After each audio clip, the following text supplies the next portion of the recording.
Hello and welcome to this video brought to you by Anaesthesia. My name is Garth. In this video, we are going to be covering multiple obstetric emergencies presenting for anesthesia. Every time I read on obstetrics and obstetric anesthesia, I'm relieved that I haven't faced more obstetric disasters, although I have faced many, either as the acting obstetrician, as the anaesthetist, and then as the doctor working in the ICU. Let's tackle a few of these topics. Here's what we'll cover in this video. Firstly, antepartum hemorrhage, including placenta previa and abruptio placenta.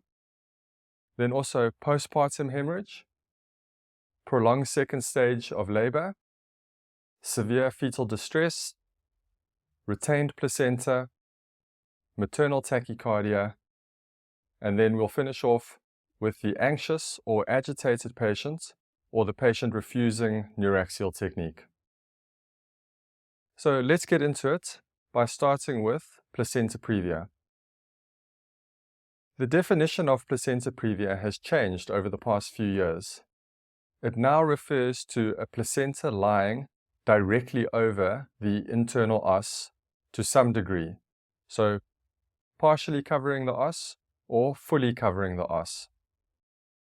The term low-lying placenta is used for placentas that after 16 weeks gestation don't cover the internal os, but are within 20 millimeters of the os on transvaginal ultrasound. Placenta previa is a significant risk factor for antepartum hemorrhage and postpartum hemorrhage. And placenta previa or low-lying placenta carries a significant risk of placenta accreta. Placenta accreta is where the placenta is adherent to the uterine wall and it doesn't separate as it should after delivery of the baby. And this contributes to either retained placenta or retained parts of the placenta and to a significant risk of postpartum hemorrhage.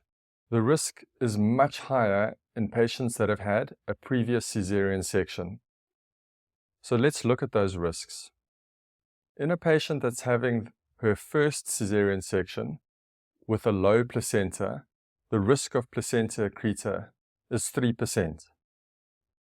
However, if you're presenting for your second cesarean section and you have a low placenta, the risk jumps now to 11%. If you're having your third cesarean section with a low placenta, the risk is up to 40%. And then the risk is in the 60s if you're having your fourth or fifth cesarean section with a low placenta.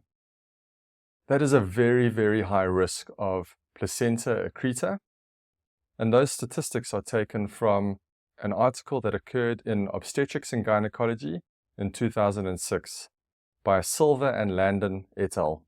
We'll come back to placenta accreta numerous times during this talk. Let's now look at the management of placenta previa. So there's two scenarios in which you may encounter placenta previa. Firstly, you may encounter placenta previa or low-lying placenta or placenta accreta as an antenatally diagnosed problem. So you know about the problem well in advance of the labor and the delivery. Or secondly, it may present undiagnosed. So, if placenta previa or a low-lying placenta or placenta accreta is diagnosed antenatally, then these patients must deliver at a hospital equipped for massive bleeding, with intraoperative cell savers, with a blood bank on site, and intensive care facilities. Ideally, even in resource-limited settings, every woman presenting for labor should have a documented antenatal ultrasound. If they don't have a documented antenatal ultrasound, then it's possible to do an ultrasound during the labor. So in addition to other things, one can document the position of the placenta. This means that you won't be caught out by a placenta previa during vaginal or cesarean section delivery.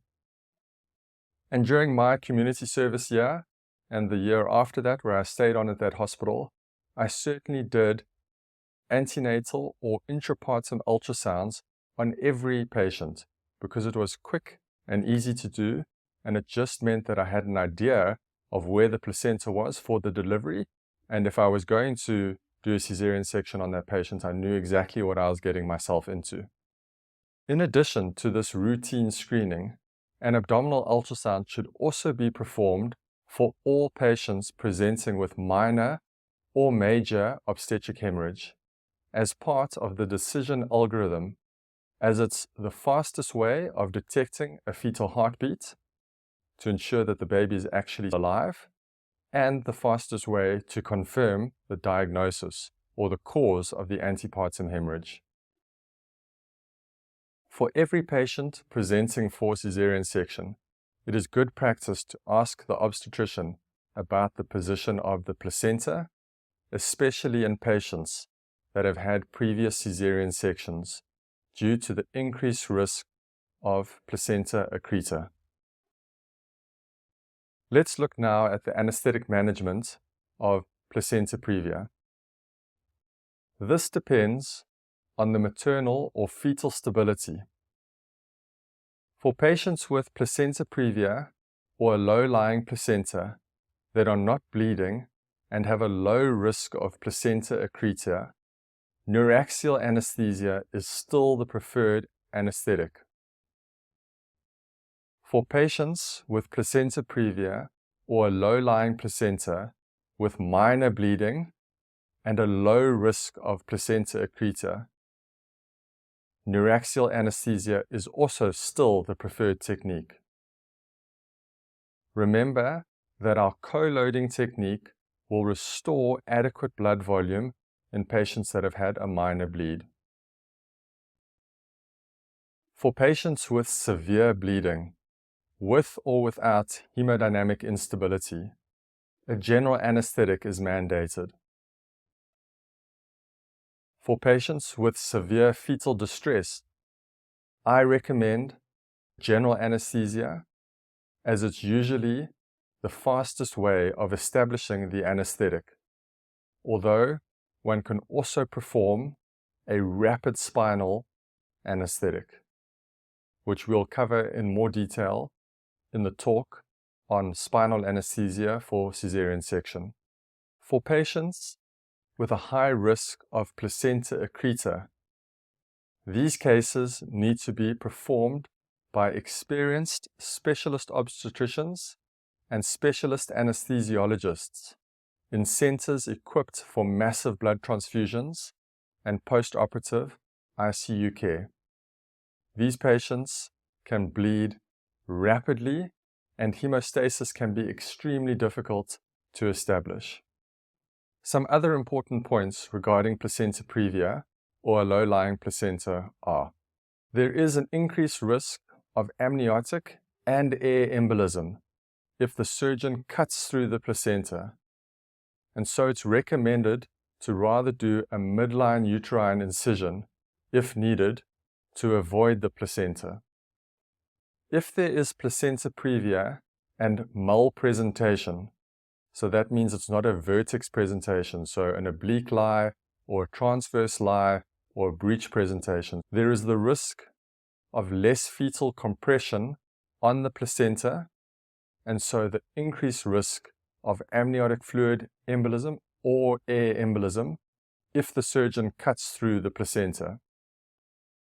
So again, this is another reason to perform a midline incision and avoid cutting through the placenta, or to do a general anesthetic so that the positive pressure ventilation and the PEEP that you apply on your ventilator increases venous pressure and so might reduce the chance of an air embolism or an amniotic fluid embolism. One can also have the patient in a slightly head down Trendelenburg position in this circumstance to try and reduce the chances of air or amniotic fluid embolism. And then to emphasize again that almost all causes of antepartum hemorrhage carry an increased risk of postpartum hemorrhage. And so one needs to be more vigilant about post-delivery bleeding. Initially, one follows the normal uterotonic therapy, but one needs to escalate to second-line agents rapidly, and one needs to have a low threshold for hemostatic maneuvers such as intrauterine balloon tamponade to compress the bleeding sites on the lower segment of the uterus. In placenta previa or low-lying placenta, because the placenta is on the lower segment of the uterus, which doesn't have the same muscle mass, when the uterus contracts, it doesn't clamp down on the bleeding vessels like normally happens, and so you can get bleeding from the placental bed. And a balloon tamponade will help compress these bleeding sites. One must also have a low threshold for hysterectomy if conservative measures are failing. Acute severe hemorrhage is discussed in detail in the talk on blood and blood transfusions, and the uterotonic drugs used in the management of PPH will be discussed in this video, but under the topic of postpartum hemorrhage.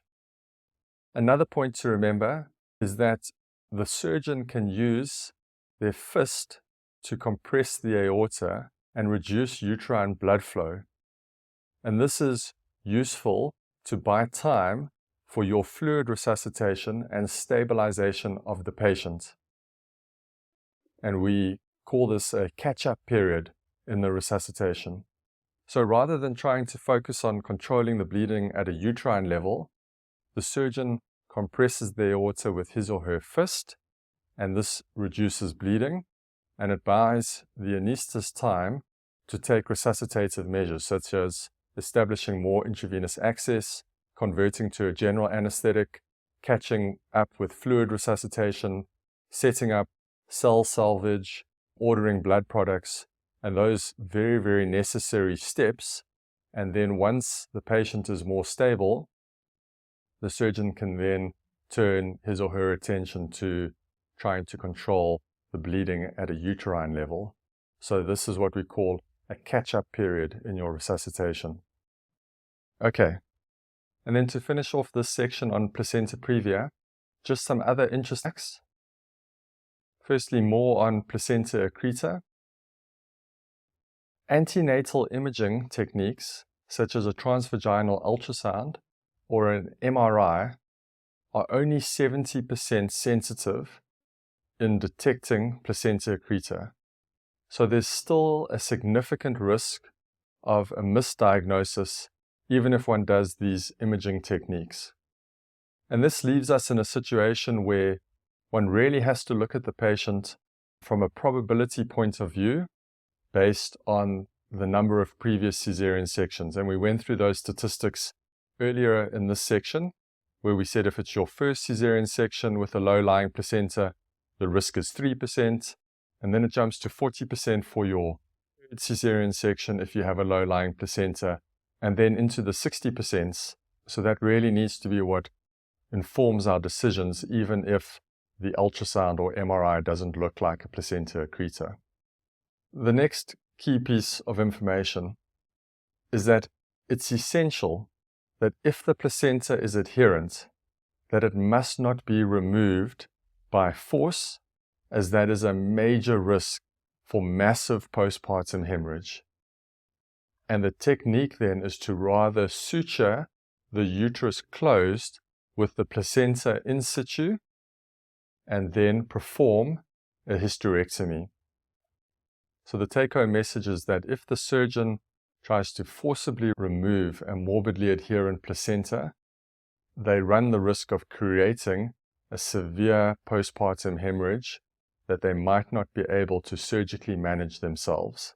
And this is why in my practice, I always watch the surgery very closely during cesarean sections. And I've mentioned this in a number of the talks where I look at the tone of the uterus, I look at the angles of the uterine incision, I look at the suturing of the uterus, but I also watch the obstetrician remove the placenta so that I can see if the placenta is intact and I can see the ease with which the placenta is coming out of the uterus. And if I feel that the placenta is not separating adequately, then I will say to the obstetrician, are you worried about a placenta accreta, and do we need to change our management plan? Let's now move on to placental abruption. The definition of placental abruption is the partial or complete separation of the placenta from the uterine wall prior to delivery of the fetus. This always causes bleeding, but the bleeding may be concealed within the uterus, or there may be evidence of vaginal bleeding. Placenta abruption carries a high maternal and fetal morbidity and mortality. There are 3 scenarios of placental abruption that I want to work through in this video. Firstly, a major placental abruption with a live fetus. So this is a high degree of placental separation from the uterine wall with significant vaginal bleeding and fetal distress. And the fetal distress occurs because the lifeline of the fetus, which is the placenta, has separated from the uterine wall. It's essential to palpate the abdomen of the mother if she presents with vaginal bleeding to assess whether the uterus is tender and tense, as this suggests that there's an abruptio and it indicates a high risk of further bleeding and fetal demise. One needs to perform an urgent ultrasound on these patients to confirm that the fetus is alive and to confirm the diagnosis of a major abruption. And an ultrasound will give us an indication of the fetal's heartbeat faster than a CTG will. One needs to send off a full blood count and a type and screen immediately. And one needs to perform an emergency caesarean section, ideally with delivery within 20 minutes of the diagnosis. A general anesthetic is recommended for its speed in obtaining anesthesia, and because the mother may be hemodynamically unstable from the antepartum hemorrhage, or because she may become hemodynamically unstable because of her increased risk of postpartum hemorrhage. Major placenta abruption is a risk factor for a postpartum hemorrhage. So that's the first scenario, a major placental abruption with fetal distress. The second scenario is that of a minor placenta abruption with a live fetus. This means that the degree of separation of the placenta from the uterus is not severe.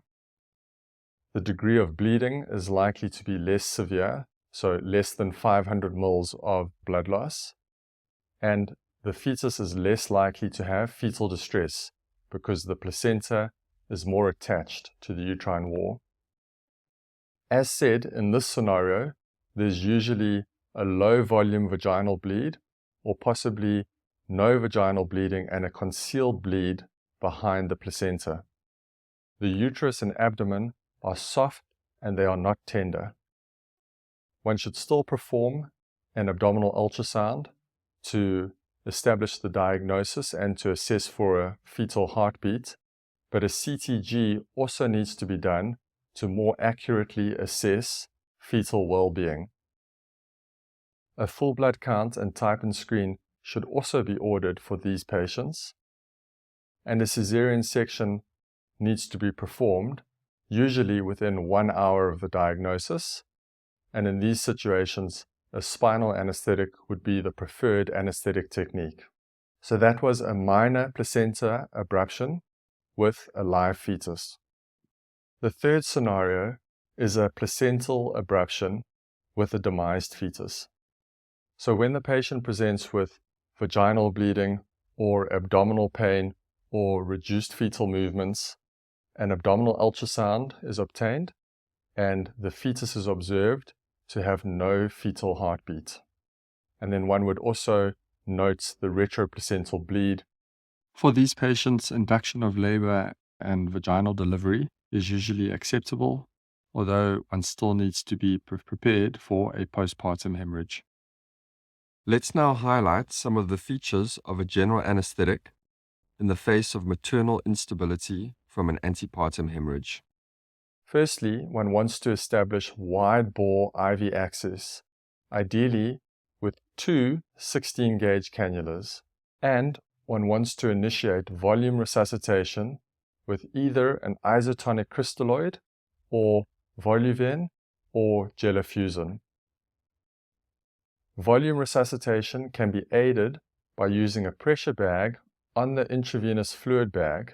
By doing this, one should be able to restore hemodynamics prior to the induction of anesthesia. My induction agent of choice in this scenario would be ketamine because of its hemodynamic stability, its analgesic effect, and its longer duration of action. Meaning that once I've induced the anesthetic, I don't have to quickly turn on the volatile agents immediately post-induction, as the ketamine will still work for 10 to 15 minutes after that initial dose. So I can wait a few minutes to assess maternal stability before starting the volatile anesthetic. If the patient is hypotensive post-induction of anesthesia, they most likely require more volume resuscitation, and one can also administer ephedrine or adrenaline boluses. Succinylcholine, 1 milligram per kilogram intravenously at the start of the anesthetic would be my muscle relaxant of choice as part of a rapid sequence induction and intubation. Having induced the general anesthetic and intubated the patient, I would then check the placement of the endotracheal tube on the capnograph and by auscultation of the chest, and I would commence volume-controlled ventilation. The differences in the ventilation of this patient are, firstly, I would not apply any PEEP at the start of the anesthetic because PEEP in the face of hypovolemia can significantly impair cardiac filling and cardiac function. So initially the PEEP would be set to 0. I would have my standard tidal volume of 6 mils per kilogram. So in an average patient, that's normally around 400 to 450 mils. But I would have a slightly higher than normal respiratory rate of perhaps 16 to 18 breaths per minute. And this is because I want to target a carbon dioxide level on the lower side of normal to balance any metabolic acidosis the patient might have from shock. So I would ideally target an end-tidal carbon dioxide level of around 4.5 kPa. Once hemodynamics are more stable, one can reintroduce PEEP at 5 to 10 centimeters of water, but just watch for any negative effect this has on blood pressure and circulation. Should the patient become unstable again during the surgery from bleeding, I would instruct the surgeon to compress the aorta with their fist to reduce uterine blood flow and allow me time to catch up with fluid resuscitation. I would have a low threshold for starting an adrenaline infusion, bearing in mind though that the primary resuscitative measure is most likely to be intravenous fluid or blood products. From a transfusion point of view, I would follow the information that we've presented in the bleeding video, and that would be a transfusion trigger of 7 grams per deciliter hemoglobin. In terms of massive blood transfusion, again, I would follow the same protocol that we present in the video on bleeding and blood transfusions, although I would probably administer cryoprecipitate after 5 units of blood transfusion. This is because there is some evidence in postpartum hemorrhage that one should target a fibrinogen level of at least 2 grams per liter in the pregnant patient. In the non-pregnant patient, we target a level of greater than 1 gram per liter, but in pregnant patients, by targeting a fibrinogen level of higher than 2 grams per liter, it's been shown to significantly reduce the progression of postpartum hemorrhage and the severity of the bleeding.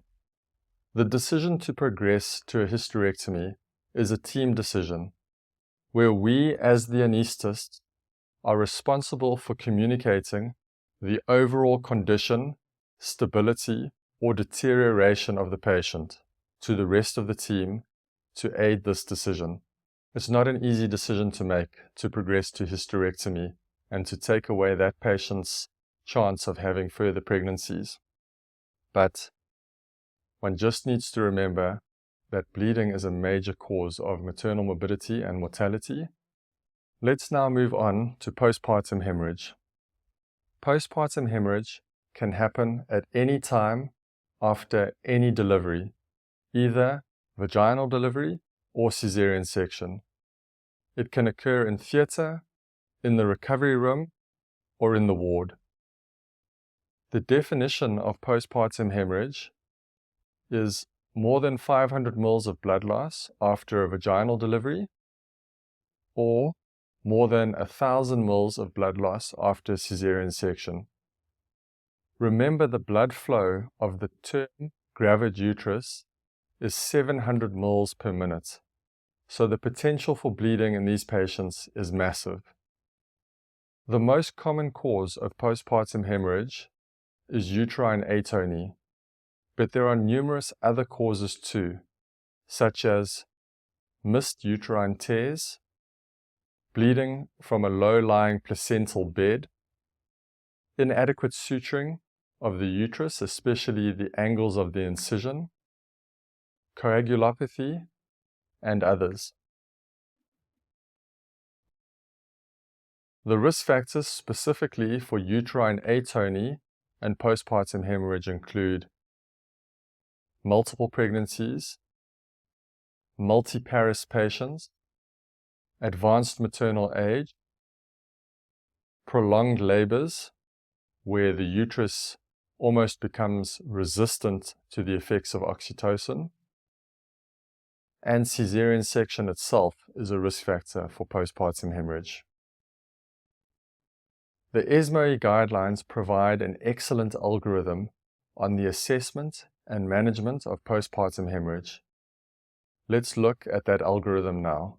At the top of the algorithm, before focusing on management, the algorithm highlights prevention of bleeding at caesarean section and diagnosis of bleeding at caesarean section. We've discussed the prevention of uterine atony in the other obstetric talks in this video series, but just to remind you that it's a 2.5 unit bolus of oxytocin given slowly over 30 seconds, followed by an oxytocin infusion, and then delivery of the placenta by gentle traction on the cord. The diagnosis of bleeding at caesarean section is by visual estimation, and we've spoken about that too, about watching the surgical field and the peripherals for evidence of bleeding. So the floor, the suction canisters, the drapes, the surgical swabs, and then also how much bleeding is happening in the surgical field. Right, so let's get into the management of bleeding at caesarean section. In this algorithm, the first step is to call for help, which would be both anesthetic help and obstetric help, as the surgeon performing the caesarean section might not be experienced in managing complex bleeding scenarios. The algorithm then splits into two pathways. The first is on the left, which is the resuscitation pathway, which is primarily the responsibility of the anesthetist. And then on the right is the stopping the bleeding pathway, which is both the responsibility of the anesthetist and the surgeon. So on the left, we see that the role of the anesthetist is in resuscitation, establishing better IV access, commencing oxytocin infusion, maintaining maternal blood pressure with fluids and blood products, converting to a general anesthetic. And then in this algorithm, they say establishing a central line. In my experience, I don't think that establishing central venous access is critical in the early stages, And I think that sometimes it can be a distraction for junior doctors. Rather than focusing on the hemodynamics, they get distracted by inserting lines. So if help has arrived and there's 2 anesthetists now in theatre, then certainly one anesthetist can divert their attention to establishing invasive blood pressure monitoring and central venous access. But while there's only one anesthetist in theatre, the focus has to be on having wide-bore peripheral IV access and managing the crisis that is in front of you. If we look at the arrest hemorrhage pathway in this algorithm, that pathway splits into 3, and this largely depends on the diagnosis of the cause of the bleeding. So if it's bleeding due to an atonic uterus, the focus then is on administering drugs to correct uterine atony, and then also employing surgical techniques for uterine atony, which could be a B-Lynch compression suture, and then possibly progressing to a subtotal hysterectomy. If the cause of the bleeding is uterine tears, then the focus is on correcting that, which could be uterine artery ligation, suturing the apex of inferior tears that extend down towards the cervix or the vagina, and then also repairing posterior tears or repairing tears due to uterine rupture. If the cause of the bleeding is placental site bleeding, such as in placenta previa, where the placenta is embedded into the lower segment of the uterus, there can be poor hemostasis post-delivery of the placenta, and here they advise putting mattress sutures into the placental bed, performing compression sutures, inserting a balloon tamponade, and then doing a subtotal hysterectomy. So that is a good algorithm to have in one's mind when managing bleeding at cesarean section. Let's now look again at a summary of the drugs used in the management of uterine atony. Oxytocin is the standard drug used in prophylaxis following delivery either vaginally or by cesarean section. In cesarean section, we administer a 2.5 unit bolus post-delivery over about 30 seconds, and then we run an infusion of 20 units oxytocin in 1 liter fluid at 80 mL per hour for 12 hours post-operatively. In the face of postpartum hemorrhage, I increased the infusion rate to 150 mL per hour. Sintometrine is the next agent available, and that contains oxytocin 5 units and ergometrine 0.5 milligrams in combination. And the dose is to administer 1 ampule intramuscularly, unless the patient is hypertensive, in which case the ergometrine component is contraindicated. One can also administer sintometrine intravenously, and what one would do there is dilute 1 ampule of the sintometrine into 5 ml volume with saline, and then administer 2 ml intravenous bolus of this, which is equivalent to a 0.2 milligram ergometrine dose. Then let's look at ergometrine as a standalone drug. Again, we've said it's contraindicated in hypertensive patients, and we can administer 0.5 milligrams intramuscularly or 0.2 milligrams intravenously, repeated after 10 minutes if necessary. We can also use prostaglandin F2 alpha, and we can administer this as 0.25 milligrams intramuscularly, or the surgeon can administer a larger dose of 1 milligram intramyometrally spread out across the uterus.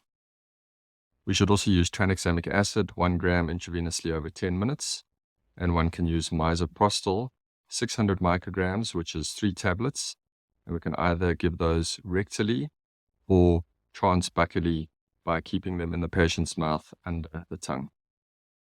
So that's a summary of the drugs used in uterine atony. The ESMO guidelines also provide an excellent chart on the assessment of blood loss, and this has been covered in our talk on bleeding and blood transfusions too. Let's have a look at that now. This is a chart that I've taken from the ESMO guidelines. It was originally published in the British Journal of Obstetrics and Gynecology in 2006. And it's got a visual and word-based description of how much blood loss is associated with each event. So, starting at the top left, a sanitary pad that's only partially soiled has a blood loss of 30 mils, whereas a completely soiled sanitary pad has a blood loss of 100 mils. And so the amount of blood loss increases as the size of the sanitary pad or swab increases, and the degree to which it has been soaked increases.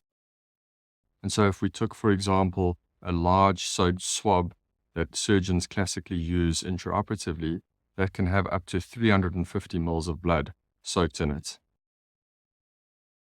One can also look at the diameter of a floor spill of blood, and that ranges from 500 mils for a 50 centimeters floor spill to 2,000 mils for a vaginal PPH that has spilled from the bed onto the floor.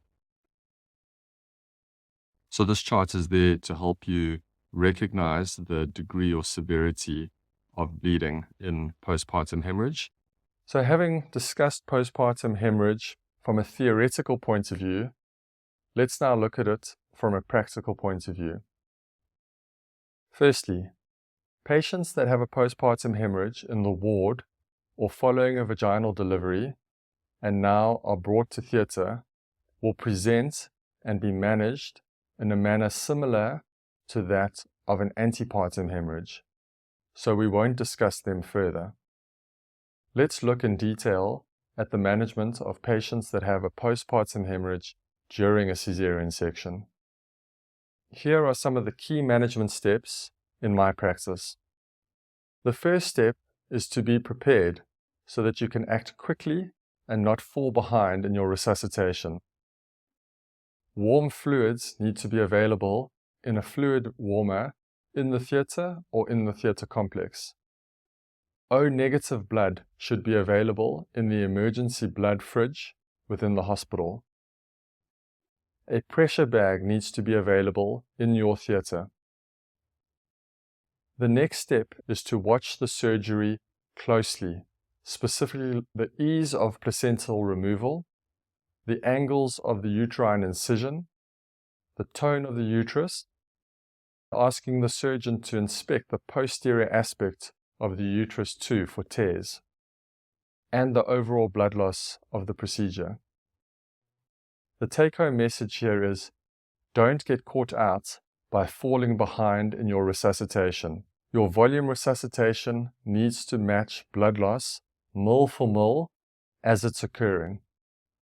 You need to establish additional IV access of ideally 2 16-gauge cannulas as soon as you detect or suspect a risk of postpartum hemorrhage.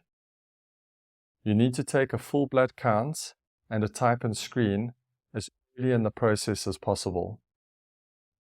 I recommend converting to a general anesthetic sooner rather than later, while the maternal condition is still relatively stable. It's much easier to secure the airway in these circumstances. The induction of this general anesthetic is similar to what we discussed in the antepartum hemorrhage section, or what we discuss during the talk on maternal collapse during caesarean section.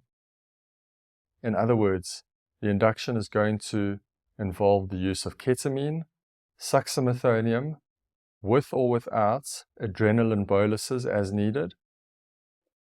And again, one may need catch-up periods of resuscitation where the surgeon must compress the aorta with their fist to reduce the speed of bleeding and to allow you time to catch up. So we've spoken about the fist on the aorta. The other option is the insertion of an intrauterine tamponade balloon. There's also the option of B-Lynch sutures, which fold the uterus over on itself and compress the uterus in that way. And then there's the option of tying a Foley's catheter around the base of the uterus to kink the uterine arteries and to reduce bleeding in that way. You may also need to tell the surgeon when it's time to proceed to a hysterectomy. And this will be based on the blood loss up to that point, the expected further blood loss, and the stability of the patient. There are other videos in this series that you need to watch to get a full picture on how to manage this scenario, including the video on bleeding and blood transfusion, and the video on the general anesthetic for cesarean section.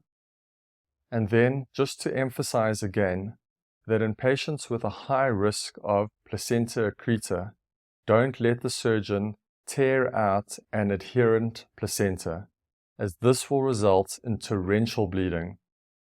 Rather, tell the surgeon to suture the uterus closed with the placenta in situ, to tie a Foley's catheter around the base of the uterus, or to perform other temporary hemostatic techniques such as a fist on the aorta, and to wait for help, or to refer the patient to a center equipped to perform hysterectomies. Let's now move on to the retained placenta. Manual evacuation of the placenta often takes place in the labor ward, but it's very uncomfortable for the patient, and so it's also done in theater. Again, just anecdotally, in my 2 years of doing obstetrics and gynecology in a rural district hospital, I used to do manual removal of placentas in the labor ward, and it was definitely very uncomfortable for the patients. But we weren't equipped and confident to perform general anesthetics on these patients, and so that's how we did it. But ideally, we should be doing these procedures in theater under anesthesia for the patient's safety and for their comfort.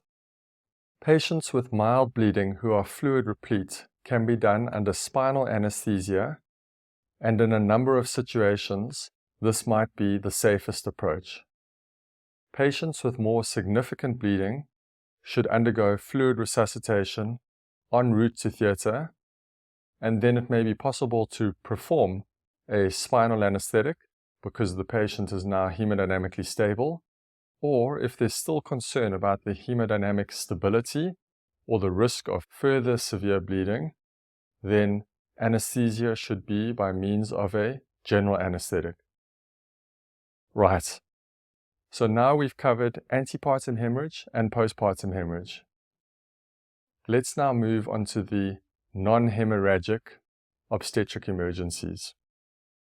Firstly, let's look at the prolonged second stage of labor.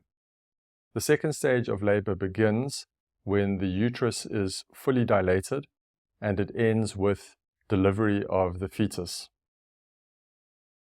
The issues that come into play in a prolonged second stage of labor are maternal agitation or exhaustion or severe pain are common. There is often severe thinning or edema or ballooning of the lower segment of the uterus, which risks tears, bleeding, or incisions too low and damage to the cervix or vagina. There may be varying degrees of fetal distress from the prolonged second stage of labor, and the fetal head is often wedged into the pelvis, which has two consequences. It may be difficult for the mother to sit for her spinal anesthetic due to pain or discomfort, in which case one may need to administer the spinal with the mother in the lateral position and not the sitting position. And during the surgery, it may require that an assistant go under the drapes and manually push the head of the fetus out of the vagina back into the uterus with their hand. Next, let's discuss the patient with severe fetal distress presenting for cesarean section. There are varying degrees or severities of fetal distress that one can detect by examining the labor CTG. The diagnosis of severe fetal distress is one made by the obstetrician. And in my practice, what I do when an obstetrician books a case with fetal distress, I ask them directly whether this is a fetal distress requiring delivery within 20 minutes or a fetal distress on the basis of a non-reassuring CTG that warrants delivery within the next 60 minutes. When fetal compromise or fetal distress or a non-reassuring CTG is detected in labor ward, intrapartum resuscitation should be commenced, which consists of placing the mother in a full left lateral position, administering 40% oxygen via a face mask to the mother, establishing intravenous access in the labor ward, and administering a 500 ml to 1 liter bolus of intravenous fluid to the mother. I normally try to see these patients in the labor ward to facilitate getting them into theatre as quickly as possible. For severe fetal distress, there are essentially two options in theatre. Firstly, a general anesthetic with rapid sequence induction and intubation, which will be covered in the talk on general anesthesia for caesarean section. And the other option is a rapid sequence spinal anesthetic. This may be a concept that you're not familiar with, so we'll go through it now. The technique is the surgeon and scrub sister scrub and get ready as soon as possible to perform the caesarean section. All drugs for a general anesthetic are pre-drawn and ready. The anesthetic nurse holds the breathing circuit with a mask on the patient's mouth and nose to pre-oxygenate the patient during the spinal anesthetic technique. The sterile technique is reduced to just wearing sterile gloves and performing a single wipe over the mother's back with a chlorhexidine-soaked gauze. There's no infiltration of local anesthetic to the skin, and you're allowed a single attempt at spinal anesthesia. If you succeed, then the patient lies down, the abdomen is cleaned, drapes are applied, and the baby is delivered as soon as possible. If you fail with the spinal anesthetic, the mother lies down, she's already pre-oxygenated, so you give your induction drugs immediately, and you progress to a general anesthetic, and surgery starts as soon as possible. Time is of the essence in severe fetal distress to try and prevent fetal hypoxemia and reduce the risk of hypoxic ischemic encephalopathy, which has lifelong consequences. Next, let's discuss the anxious or agitated patient presenting for caesarean section, in whom a neuraxial anesthetic may be very difficult, or the patient that is outright refusing a neuraxial anesthetic technique. I've included this picture on the slide of this very calm, comfortable-looking pregnant patient because I couldn't find a picture of a pregnant patient anxious and distressed presenting for caesarean section, which is basically the opposite of the picture shown here. But it's totally understandable that when pregnant women arrive for caesarean section, things are often not calm and comfortable. This is because they might have severe pain, they might have been laboring for a long time and be exhausted. They've also had the news presented to them that they require an emergency caesarean section, and sometimes for indications that are of concern about the well-being of the fetus, and they might be worried about whether their baby is going to come out harmed or not. They might be anxious about the anesthetic technique themselves, and they've had a loss of control where they had a birth plan and they were expecting things to go in a particular way, and now they are having to have an emergency caesarean section. Some mothers may also feel that they've failed in their attempt to deliver the baby naturally.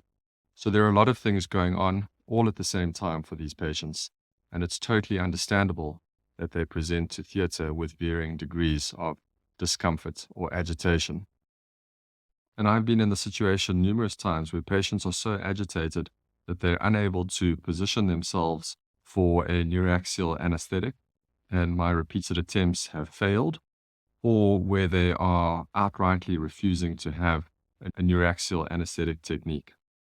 The classic teaching is that spinal anesthesia is significantly safer for the mother and the fetus, and it's important that any patient refusing a spinal anesthetic technique for cesarean section is counseled and made aware of the increased risks of a general anesthetic versus a spinal anesthetic.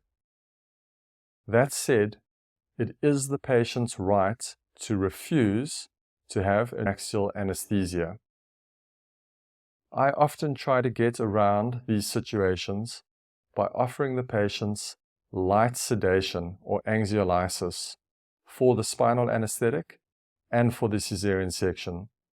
And my technique for this is administering 1 or 2 milligrams of midazolam intravenously before the spinal anesthetic, and possibly also adding 0.25 milligrams per kilogram of ketamine intravenously before the spinal anesthetic. I believe that spinal anesthesia with some light sedation or anxiolysis in this manner is still safer and better than a full general anesthetic. I do, however, have a low threshold for abandoning spinal anesthesia should the mother be requiring more sedation than what I've mentioned above. In John Mark's talk on spinal anesthesia for cesarean section, he will cover the partial or failed spinal anesthetic, so look out for that. Lastly, in this video, let's look at the patient who presents for cesarean section and has a tachycardia of unknown origin. Maternal tachycardia before cesarean section makes me anxious, I won't lie. The differential is long and scary, and one most often doesn't have a lot of time to assess and make a plan. What am I worried about? Well, I'm worried that the tachycardia might be from occult bleeding, such as a concealed abruption or a uterine tear, occult sepsis, such as chorioamnionitis, cardiac disease, such as a cardiomyopathy or valvular heart disease. I'm also worried that it could be a pulmonary embolism or endocrine diseases or a number of other things. Specifically, I'm concerned that I am missing pathology that will render the patient acutely unstable after the spinal anesthetic or following delivery of the baby. So those are my fears about what the maternal tachycardia could be. But what the tachycardia is most likely due to is either pain, anxiety, or dehydration. So how do we work through this problem? That the tachycardia is most likely not something to worry about, but the things that we are worried about are potentially life-threatening. Well, it comes down to history, examination, and special investigations. So looking at the history, we want to review the antenatal record. We want to ask about any history of effort intolerance. We want to ask about cardiac or respiratory symptoms, especially during the 3rd trimester. We want to find out what the duration of ruptured membranes is, if there's any history of recent illnesses or fevers. When we move on to the examination, we want to assess if the patient is in pain or if the patient looks anxious or scared. We want to assess for signs of cardiomegaly, signs of cardiac failure. We want to look at the patient's vital signs, their blood pressure and oxygen saturations. We also want to palpate their abdomen to see if the uterus is tense or hard. Regarding investigations, there's not much time to perform high-level investigations. But just to comment on 2 special investigations. Firstly, as I've said, I believe there's significant value in knowing the position of the placenta before cesarean section. And so if this isn't known, one definitely wants to perform an abdominal obstetric ultrasound to look at the position of the placenta and to assess the health of the placenta in terms of causes of maternal tachycardia, such as a concealed abruptio placenta.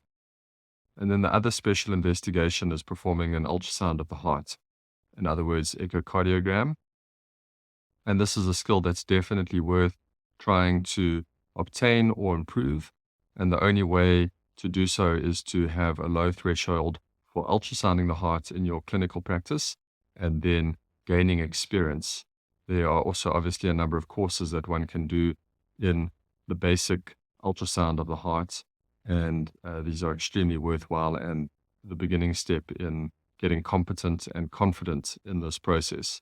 Things that you should quite easily be able to identify on ultrasound of the heart would be pericardial effusions, hypovolemia, dilated hearts with poor contractility, and then as your skills progress, you will then be able to identify things like stenotic, mitral, or aortic valves. But one has to begin somewhere, and it's definitely something to think about in your career as an anesthetist. And it should be possible to send off a full blood count and a type and screen. If there are no worrying features and the heart rate is below 120 beats per minute, I would proceed with my standard spinal anesthetic, including co-loading with fluid and running a phenylephrine infusion.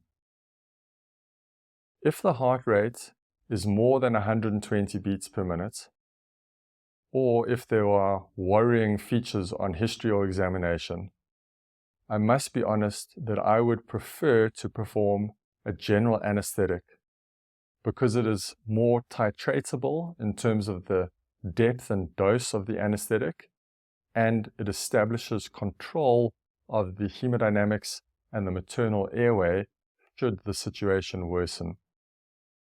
In certain circumstances, I may try a dose of midazolam 1 milligram intravenously with ketamine 0.25 milligrams per kilogram intravenously to try rule out anxiety, fear, or pain as the cause of the maternal tachycardia. So that brings us to the end of this video lecture on common obstetric emergencies. Remember that there are a few other videos we have on obstetric anesthesia, so be sure to watch them too. As always, your feedback is most welcome via email, and we really hope that you are benefiting from and enjoying this video series. Take care now.